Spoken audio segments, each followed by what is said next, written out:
Hello. Today we're beginning our slide work, our guided notes for the American Revolution, and specifically, we're going to take a look at the War for Independence, and our sub areas are right here. The two armies face off, early campaigns, and British strategy. Okay, our next slide that we're going to take a look at here shows us our state academic standards. 8.H.5 analyze the causes and effects of the Revolutionary War, 1775 to 1783, including the ideas from the Declaration of Independence, the enactment of the Articles of Confederation, and the Treaty of Paris, 1783. And 8.E.1 identify economic factors contributing to European exploration and colonization in North America, the American Revolution, and the drafting of the United States Constitution. Okay. By the end of this lesson, for our objectives, you will know the causes of the American Revolution, the opposing sides of the American Revolution, the significant battles of the American Revolution, and the strategies for both sides. And by the end of this lesson, you'll be able to identify opposing sides of the American Revolution, compare and contrast the advantages of the British and Patriots, identify and evaluate the Patriot defeats and victories, and analyze and evaluate the British plan for victory. All right, so here is our first reading page, Lesson 1, The War for Independence. And our essential question here, why does conflict develop? Why does conflict develop? And then we're going to look and see that it does matter because the Patriots used skill, cunning, and determination to survive early defeats and win a key victory at Saratoga. So, our first section here is the two armies face off, and our guiding question, who were the opposing sides in the American Revolution? You'll have a question that starts off here about John Adams's quote, we shall have a long and bloody war to go through, and it'll ask for your opinion, or what do you think was his opinion about the war? You get into British advantages on the next point there, sub point. Continuing on, you do have loyalists in the colonies, and what it meant to be a loyalist or a Tory, those two words are synonyms. And you'll also have a little section here. There's not necessarily a question, but it talks about some thinking like a historian. It talks a little bit about the Liberty Bell, which is located in the Independence Hall in Philadelphia, Pennsylvania. And you'll also talk about advantages of the Patriots. Here you have an artist's painting, drawing of what a Patriot soldier would have looked like, okay, how they dressed and such. And so that's will be an important thing there.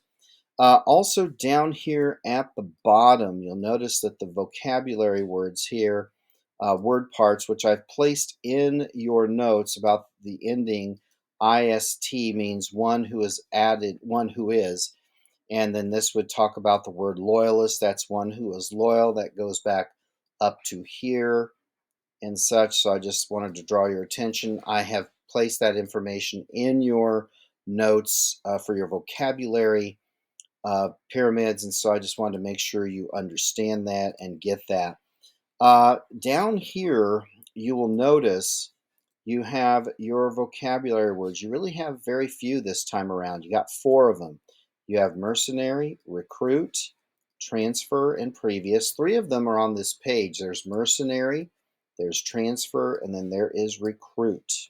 The last one, previous, will be on the following page there. And this section, you're talking about the Continental Army.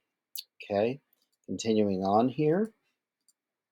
You do have a map that shows the area where specifically the Revolutionary War took place, and you'll notice that it's a very small area. It doesn't take up the entire set of colonies here. It goes about as far south as Pennsylvania, and that, or at least the region we're talking about, from 1776 to 1777 at this point. Also, take note of the fact you've got your map key. You also have your compass rose to show the directions of north, south, east, west. And you also have your scale here to show the distances between places. And right here is your fourth and final vocabulary word. And then also here is your last progress check summarizing what disadvantages did the Patriots face in fighting the British. Okay, and our next item here that we have is early campaigns, and the guiding question there is what were significant battles in the early years of the American Revolution. Here, you're going to have a question over this pie graph, so you're going to do a little bit of math. You're going to talk about the Patriot defeat on Long Island. That is Long Island, New York. And then a low point for the Patriots. And what that does basically is talk about the harsh winter that Washington and his army had at Valley Forge in Valley Forge, Pennsylvania. And just want to make sure you understand that. And here we have next a section on African Americans in battle, and you'll learn about how they were recruited, what was their motivation for joining the fight, and such. And so that'll be important to understand that. The battles of Trenton and Princeton. On this one here, I didn't ask any questions. However, I did reproduce this painting it's a famous painting, Washington crossing the Delaware.